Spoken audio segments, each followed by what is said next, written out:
Class 8, Chapter 11, Force and Pressure. In Class 7, you have learned how objects move.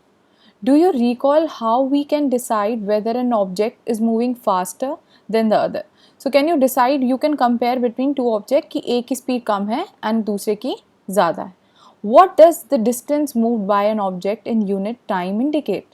एक object, ध्यान से हम इसको दोबारा पढ़ेंगे. What does the distance moved by an object, जो एक डिस्टेंस एक ऑब्जेक्ट मूव करते हुए कवर करता है इन यूनिट टाइम, उसको क्या बोलते हैं? स्पीड. ठीक है. You also know that a moving object like a ball rolling on the ground slows down. Sometimes it may change its direction of motion. कभी कभार बॉल जैसे हमने रोल करी है ग्राउंड में, so it slows down, and sometimes it change its direction. It is also possible that the ball may slow down and also change its direction. Have you ever wondered what makes an object slow down or go faster or change its direction of motion? तो क्यों ऐसा होता है कि कोई एक object है वो स्लो हो रहा है या फास्ट हो रहा है या it is changing its direction. Let us recall some of our everyday experiences. What do you do to make a football move? What do you do? What do you do to make a moving ball move faster? एक moving ball है, उसको और ज़्यादा fast करने के लिए आप क्या करते हैं? How does a goalkeeper stop a ball?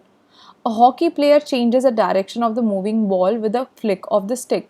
तो जो हॉकी प्लेयर है वो क्या करता है? अपने स्टिक से, उसके एक हल्के से पुश से वो उसकी डायरेक्शन को चेंज कर सकता है. How do fielder stop a ball hit by a batsman? You have seen how they catch the ball. Okay, in all these situations, the ball is either made to move faster or slower, or its direction of motion is changed. सारे cases में, in the case of football also, in the case of hockey, cricket match, in every case या तो ball को हम slow कर रहे हैं उसके motion को या fast कर रहे हैं, either or we are changing its direction. We often say that a force has been applied on the ball when it is kicked, pushed, thrown और flicked.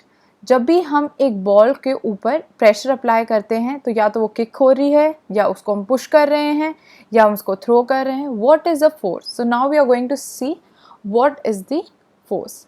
So coming on the next page, this is a table given to you, basically an activity in which the description of the situation is given. You have to state the action. इसमें pushing हो रहा है, pulling, picking, hitting, what is happening over here, and action can be grouped as push or pull. आप उसको push और pull, पहले आप उस action को define करेंगे, then you have to simply state between yes or no, between push and pull. So the first one has been done for you. Moving a ball placed on a table. So either you're pushing, pulling or lifting कर सकते हैं आप book को. तो क्या book जो action है वो पुश का भी हो रहा है यहाँ पे, पुल का, तो दोनों में we have written yes. Opening or shutting a door, so we are pushing or either we are pulling. Lift, you cannot lift a door, okay, in this situation. And kicking, you can also kick the door. Shutting, okay, so push भी हो रहा है, pull भी हो रहा है, दोनों में yes आएगा यहाँ पे. Drawing a bucket of water from a well, you are lifting it, okay. And pulling it भी लिख सकते हैं आप उसमें, lifting. So it is not a push case, it is pull case. A football player taking a penalty kick, so he is hitting the ball. ठीक है, the person is hitting the ball. Or so it's the case of push, not pull. A cricket ball hit by a batsman, hit हो रहा है, hitting का case है, इसमें you are pushing the ball away, okay, so it is a push case. Moving or loading a cart, opening a drawer, you can do yourself. Do you notice that each of the actions can be grouped as push or pull or both? Can we infer from this that to move an object, it has to be pushed or pulled? क्या हम ऊपर के जितनी activity हमने अभी पढ़ी है उसमें से हम ये इन्फर एक रिजल्ट, एक कंक्लूजन निकाल सकते हैं हम कि बॉल अगर हमें उसको डायरेक्शन चेंज करनी है, so we have to either push or pull a ball. ठीक है. In science, a push or a pull on an object is called force. So you can underline the definition of force. A push or a pull on an object is called force. किसी भी तरीके का push या फिर pull. Thus we can say that motion imparted to objects was due to the action of a force. Imparted मतलब given to. So the motion provided to the object was due to the action of force. अगर आप या तो push कर रहे हैं या फिर pull कर रहे हैं. So let's come on the next page. Forces are due to an interaction. Forces क्यों होते हैं? क्योंकि दो objects के बीच में interaction होता है. Suppose a man is standing behind a stationary car. Stationary मतलब एक रुकी हुई car. Okay? Will the car move due to his presence? Suppose the man now begins to push the car. पहले तो अपने आप वो एक stationary car है until unless we on the engine नहीं चलेगी. अगर now man is standing behind this car, you can see the man. Now the person is pushing the car.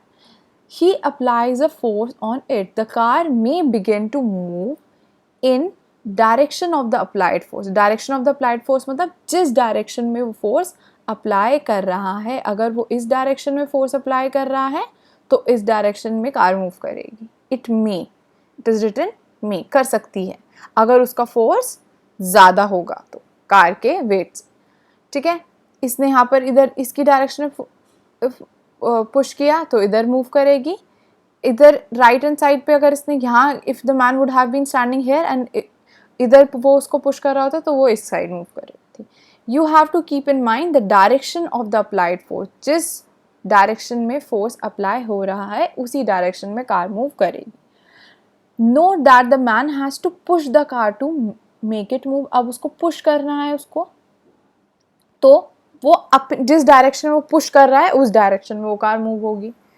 So in the figure 11.3 shows three situations that may be familiar to you. You can decide who is pulling and who is pushing in these cases. 11.3 में who is pushing whom, यहाँ पर कौन किसको push कर रहा है और यहाँ पर who is pulling whom. Can you decide who is pulling and who is pushing in these cases? Both girls appear to push each other. दोनों ऐसा लग रहा है एक दूसरे को पुश कर रही हैं और दूसरे केस में भी ऐसा लग रहा है दोनों एक दूसरे को पुल कर रहे हैं. Pair of the girls are trying to pull each other. Similarly, the cow and the man in figure 11.3c appear to pull each other. इस figure में एक man एक cow को pull कर रहा है. The girls in the two situations shown here are applying forces on each other. It is also true for the man and the cow. ये भी एक दूसरे पे force लगा रहे हैं. From these examples, we can infer that at least two objects must interact for a force to come into play. At least दो objects का आपस में interaction होना बहुत ज़रूरी है if you want to see the magic of force, how force works. Thus, an interaction of one object with another object results in a force between the two objects. दो objects के बीच के interaction के वजह से ही एक force create होता है उन दो objects के बीच में. Clear? Now coming on page number 130, exploring force. Now we see how force is going to work. So before starting it, let's read an activity 11.2. Choose a heavy object like a table or a box which you can move only by pushing hard. एक हमने घर में कोई भी आप एक box choose कर लीजिए जो थोड़ा हैवी हो. Try to push it by yourself. Can you move it? Now ask one of your friends to help you in pushing it. It in the same direction. एक आपने क्या करना है, सेम डायरेक्शन पुल करना है. आप अपने घर में किसी को भी ले सकते हैं. आप स्कूल में अगर ये एक्टिविटी करें, you can take your friend. At home you can ask your brother और सिस्टर, योर सिबलिंग्स. ठीक है. Now you have to push an object in the same direction. आप दोनों मिलकर एक ही डायरेक्शन में फोर्स लगा रहे हैं, as you can see in figure A. So the object will be move. आप उसको मूव कर पाएंगे. लेकिन अगर आप दोनों उसको अपोजिट डायरेक्शन में, you are pushing in a direction and the other person is pushing in another direction, so in this case what is going to be, जो भी इंसान ज़्यादा फोर्स लगा रहा है उसकी डायरेक्शन में वो मूव होगा. For example this guy in the green shirt, अगर ये इसको ज़्यादा फोर्स से पुश कर रहा है तो ये इस डायरेक्शन में जाएगा बॉक्स. और अगर if this man in the yellow, अगर ये इसको ज़्यादा फोर्स से पुश कर रहा है तो वो इस डायरेक्शन में जाएगा, in the direction of the applied force. Have you ever seen a game of tug and war? In this game, two teams pull at rope in opposite direction. Tug of war में क्या होता है, दो teams होती हैं, वो अपनी अपनी डायरेक्शन में उसको रोप को पुल करती हैं. Members of both the team try to pull the rope in their direction, as you can see in figure 11.5. Sometimes the rope simply does not move. कई का रोप मूव ही नहीं करती. इसका मतलब दोनों साइड से इक्वल फोर्स से उसको पुश आ रहा है. Is it not similar to the situation given in figure 11.3? The team that pulls harder, that is applies a larger force, finally wins the game. जो टीम ज़्यादा फोर्स लगाएगी वो team ultimately जीत जाएगी. What do these examples suggest about the nature of the force? Now we have read about so many different examples. अब हम पढ़ेंगे कि इससे क्या हमें conclusion मिलता है. What we have learned? Force is applied on an object in the same direction. अगर force हम apply कर रहे हैं एक object पे same direction में to one another, now recall what happened when you and your friend pushed the heavy box in same direction in the activity 11.2. आप और आपके friend same direction में force लगा रहे हैं तो उससे क्या होगा, force add up हो जाएगा. Force add up हो जाएगा क्योंकि same direction में ही आप force लगा रहे हैं, push कर रहे हैं. Now, in the second case, in the case of tug and war, or you can say in figure B, if the two forces act in the opposite direction, the net force acting on it is the difference between the two forces. Net force मतलब total force. Total force क्या होगा, दोनों forces का difference. For example, इधर ये जो girl जिसमें है इस वाली टीम में, हम मान लेते हैं ये force लगा रहे हैं, कोई भी हम वैल्यू ले लेते हैं. Okay, let's say 10 and these people are pushing it with pulling it with 8. अब रिजल्टेंट वेट क्या होगा, फोर्स क्या होगा, दोनों का difference. So 10 minus 8 will be 2. This team is pulling with greater force, तो रोप इनके साइड चली जाएगी and they are going to win. What did you observe in the activity 11.2 when both of you were pushing heavy boxes from the opposite direction? We have already discussed in tug and war case.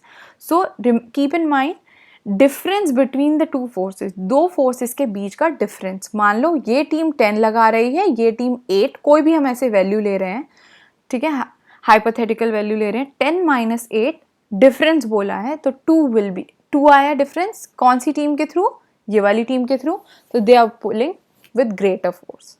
Okay, recall that in the tug of war when the two teams pull equally hard, दोनों का equal है value, does not move in any direction, rope नहीं move होगा. So we learn that a force could be larger or smaller. Force ज़्यादा हो सकता है, कम हो सकता है, then the other or equal to each other. So it can be greater,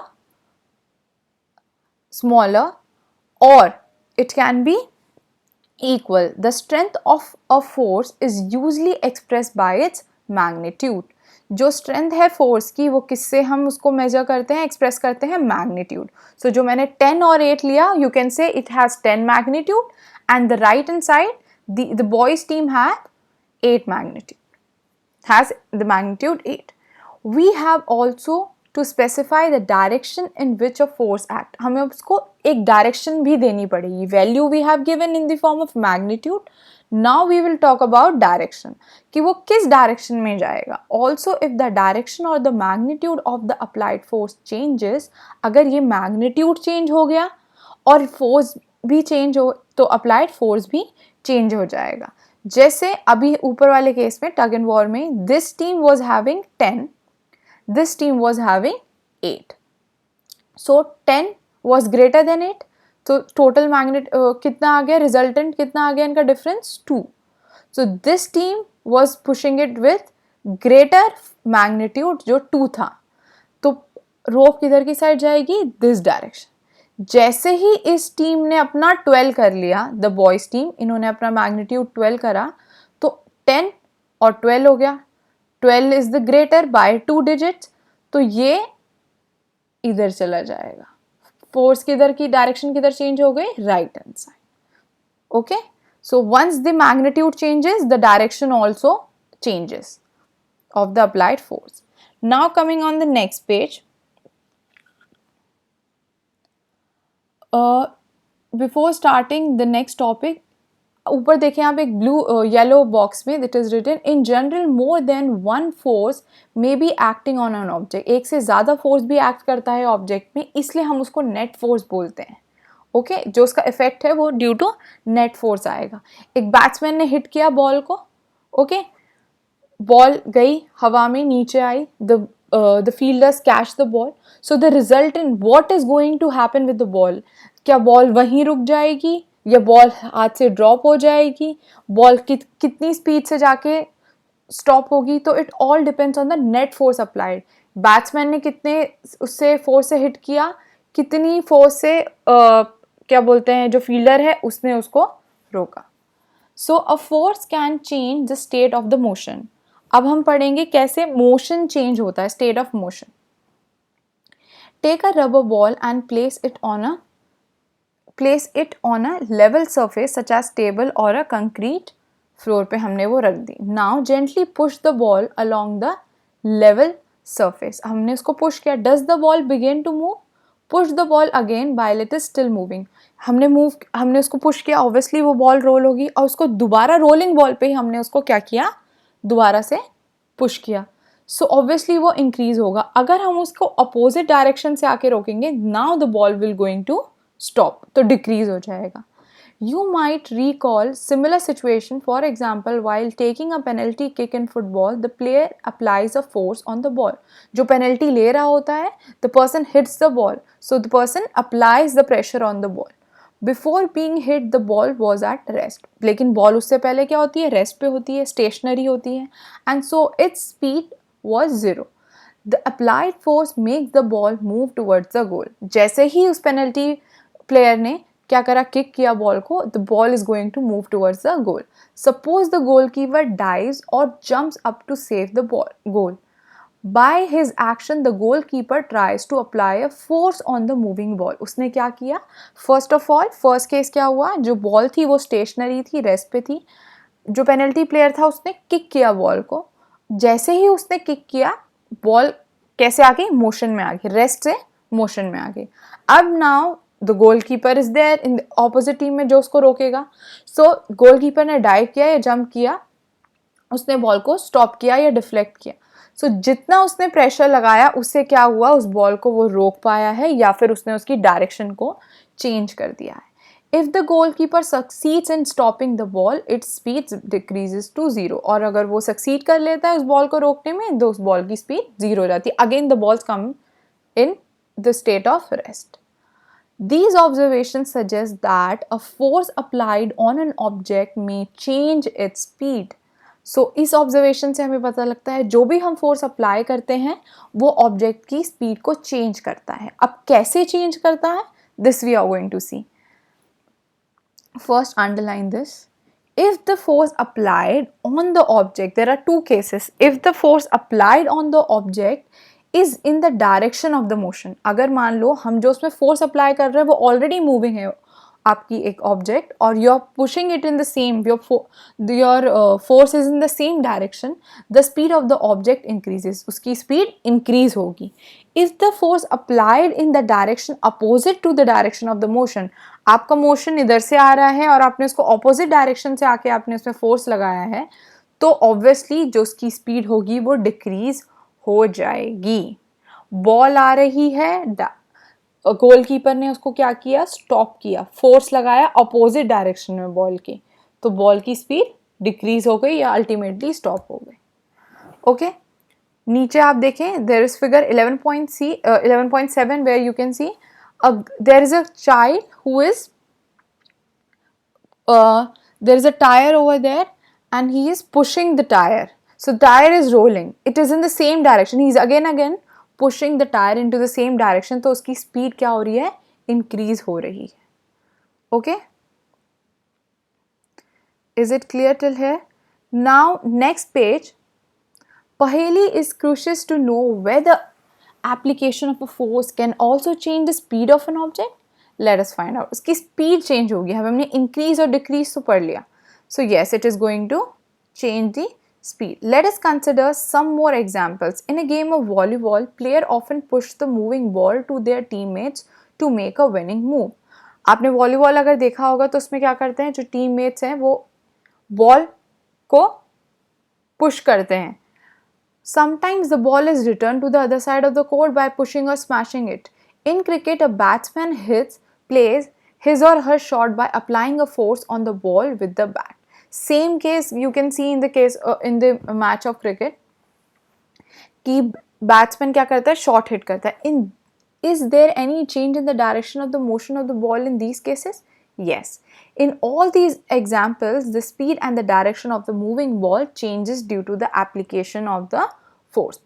cricket के मैच में भी आप देखते हैं, वहाँ से जो बॉलर है उसने बॉल फेंकी, the batsman hits the ball, तो वो उसकी डायरेक्शन से ऑपोजिट डायरेक्शन में हुआ. जैसे ही उसने हिट किया विद ग्रेटर फोर्स, बॉल की डायरेक्शन चेंज हुई and this speed of the ball also increases. A change is either the speed of an object or its direction of the motion, या फिर both, दोनों भी हो सकता है, which is described as the change in its state of motion. State of motion means rest, stationary or already moving है तो increase the speed or decreasing the speed. Thus a force may bring a change in the state of an object. Direction के साथ साथ जो force है वो क्या करता है, ऑब्जेक्ट के स्टेट ऑफ मोशन में भी चेंज लेकर आता है. What is state of motion? Now let's read. हमने बहुत बार पढ़ा भी. The state of motion of an object is describe by speed. आप उसकी स्पीड से डिस्क्राइब करते हैं एक ऑब्जेक्ट का क्या स्टेट ऑफ मोशन है. The state of rest is considered to be the state of zero speed. An object may be at rest or in motion. Both are its states of motion. एक object rest पे भी हो सकता है और motion में भी हो सकता है. ये दो states हैं object. Does it mean that the application of a force would always result in a change in the state of the motion of an object? क्या हमेशा उसके state of motion में change आएगा? Let us find out. It is commonly experienced that many a time application of force does not result in a change in the state of the motion. कभी कभार हम force की जो हमने force apply किया उससे कोई change नहीं आया.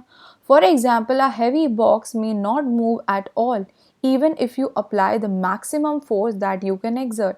होता है आप बेड को पुश करने की कोशिश करें, will you able to do it if the bed is like really heavy?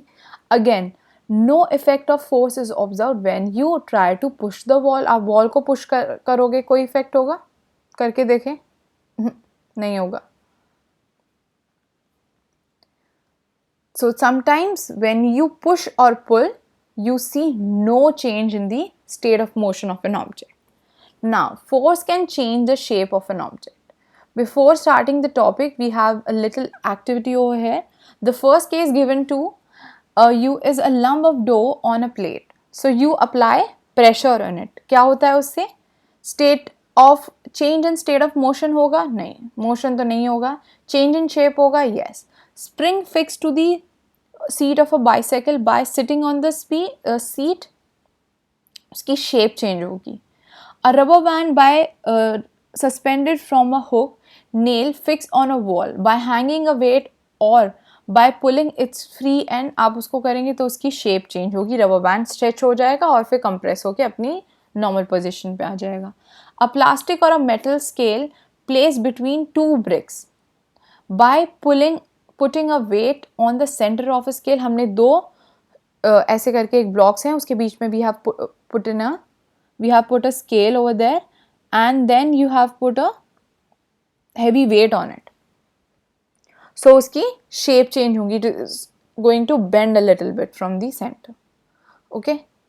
Now let's start the topic. What do you conclude from the observation? What do you conclude? What is your conclusion? What happens when you apply a force on an inflated balloon by pressing it between your palms? आपने एक balloon लिया, inflated मतलब there is no air inside the balloon. So will the shape is going to change? No. What happens to the roll of a ball or a dough when it is rolled to make a chapati? What happens when you press a rubber ball placed on a table? In all these examples, you saw that the application of force of an object may change its shape. Okay, कैसे change होगा? It may make an object move from rest, या तो उसको rest से motion में ले आएगा. It may change the speed of an object if it is moving, उसकी अगर वो ऑलरेडी मूविंग है तो उसकी स्पीड चेंज कर देगा. May change the direction of an object, उसकी डायरेक्शन चेंज करेगा. May bring about a change in the shape of an object which we have already read. May cause some or all of these changes effects, ये सारे effects भी आप उसको देख सकते हैं, either one of these or all of these. Okay, while a force may cause one or more of these effects, it is important to remember that none of these action can take place without the action of a force.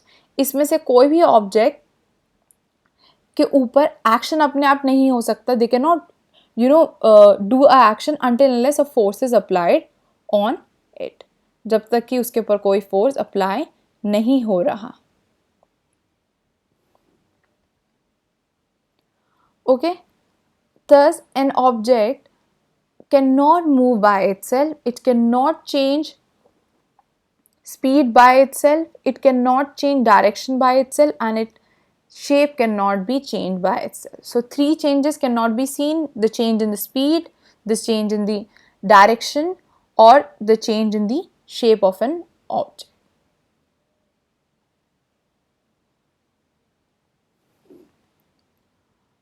Okay, so inflated balloon upar we have read. Let's read the activities again. Inflated balloon, the balloon having air inside it. When you push, आपने देखा होगा बहुत बार बच्चे खेलते भी हैं इससे, they push with their palms, so you can see a little bit change in the shape of the balloon. And then the dough case chapati, you have seen your mother rolling chapati, how this shape changed from a little circular object to a bigger one. Okay, spherical object to a bigger flat chapati. And the rubber band case, बहुत बार आप लोगों ने इसके साथ खेला होगा, rubber band के साथ और रबर बॉल के साथ. Crazy ball you people have seen. Now the contact forces, as we have already read before, interaction between the two object, दो ऑब्जेक्ट्स के बीच में इंटरेक्शन बहुत ही ज़रूरी है if you want the force to be applied. So according to this categorization, सबसे पहले we are going to do the contact forces. In this category, the first given in your book is muscular force. Can you push or lift a book lying on a table without touching it? Can you lift a bucket of water without holding it? Generally, to apply a force on an object, your body has to be in contact with the object. Your body need to be in contact with the object. The contact may also be with the help of a stick or a piece of rope, or there should be a medium of interaction between the two objects. When we push an object like a school bag or lift a bucket of water, where does the force come from? ये force कहाँ से आता है? This force is caused by the action of the muscles. When you lift your school bag, या फिर your mother says, okay, bring a bucket of water from the washroom, so you going to pull the bucket, you're going to pick the bucket. So कहाँ से आ रहा है force? The force is coming from your muscle. The force resulting due to the action of the muscle is known as muscular force. So जो force आपके muscles की वजह से हुआ है उसको हम muscular force कहते हैं. Okay, animals also make use of muscular force to carry out their physical activities and other tasks. Animals like bullocks, horses, donkeys, and camels are used to perform various tasks for us. In performing these tasks, they use muscular force, as you have seen in your real life and in the figure given in your book 11.9. Now coming on page number 135, since muscular force can be applied only when it is in contact with an object, it is called a contact force. So muscular force क्योंकि तभी होगा जब आप contact में आएंगे. You cannot pick a bucket without touching it. बिना touch करे आप bucket pick नहीं कर सकते. So you have to be in contact with the object if you want to apply your muscular force. So muscular force is an example of contact force. Now friction. Friction क्या है? Okay, इसको please clearly पढ़ लेना क्योंकि this is going to be in your upcoming chapters also. Recall some of your experiences. Now try to, remember experiences. A ball rolling along the ground gradually slows down and finally comes to the rest. आपने बहुत बार ये तो खेला होगा घर पे, you're rolling ball. Okay, so the ball once rolls and then its speed decreases and gradually वो क्या होता है, rest पे आ जाता है. When we stop pedaling a bicycle, it gradually slows down and finally comes to a stop. एकदम रुक जाती है, धीरे धीरे धीरे आके, then stop. A car or a scooter also comes to rest once its engine is switched off. ठीक है, engine switch off हुआ, कार और आपके जो जितने भी और vehicles हैं वो stop हो गए. Similarly, a boat comes to rest if we stop rowing it. Okay, can you add some more examples? Pedaling हो गया, rolling of the ball हो गया. In all these situations, no force appears to be acting on the object. Yet their speed gradually decreases and they come to rest after some time. है ना, आपने pedal करना stop किया, आपने देखा कि कोई ऑपोजिट डायरेक्शन में फोर्स लग रहा है उसमें, साइकिल में नहीं, बट वो कैसे रेस्ट पे आ गया विदाउट उसके ऊपर कोई प्रेशर, कोई फोर्स नहीं लग रहा. So how the object has come to rest. What causes a change in their state of motion. किस वजह से उनके स्टेट ऑफ मोशन में चेंज आया है. Could some force be acting on them? Is there any force acting on them? Because we cannot see. Can you guess the direction in which the force can be acting? और अगर इसने इस moving object को stop किया है तो वो किस direction में होगा? Obvious सी बात है, opposite direction में. The force responsible for changing the state of motion of an object in all these examples is called force of friction. Force of friction के वजह से ये सारे केसेस में जो मूविंग ऑब्जेक्ट है वो रेस्ट पे आया है या ग्रेजुअली उसकी स्पीड स्लो डाउन हुई है. It is the force of friction between the surface of the ball and the ground that brings the moving ball to rest. So force of friction की वजह से इन दो ऑब्जेक्ट्स के जो surfaces हैं इनके बीच में the ball and the surface या फ्लोर, इसके वजह से जो बॉल की स्पीड है वो ग्रेजुअली डिक्रीज हुई है and ultimately the ball has come to rest. Similarly friction between water and the boat brings it to stop once you stop rowing. आपने एक बार रो करना बंद कर दिया बोट को तो बोट अल्टीमेटली स्टॉप हो जाएगी. The force of friction always acts on all the moving object. ज़्यादातर जितने भी मूविंग ऑब्जेक्ट हैं सब में फोर्स ऑफ फ्रिक्शन होता है एंड इस direction is always opposite to the direction of the motion. और इसकी जो डायरेक्शन है it is always in the opposite direction. Since the force of friction arises due to contact between the surfaces, it is also an example of contact forces. ये किसका example है? Contact forces का. You will learn more about this force in chapter 12. As I have just mentioned, कि force of friction is very important and you're going to read more about it in next chapter. You may be wondering whether it is essential for the agent applying a force of an object to be always in the contact with it. Now we have read two examples of contact forces, okay? Muscular force and force of friction. So it is like really important कि दो objects के बीच में force होना ज़रूरी है, contact होना ज़रूरी है, तभी वो force play करेगा, अपना role play करेगा या action perform करेगा. So let's see the other category of forces, which is non-contact forces. So the non-contact forces and pressure will be uploaded in the next video. Please watch the video carefully and the highlighted lines should be underlined in your book also to make it easy for you to remember things and recall them. Next video will be uploaded and the link will be provided just below this links this video's description box. Thank you.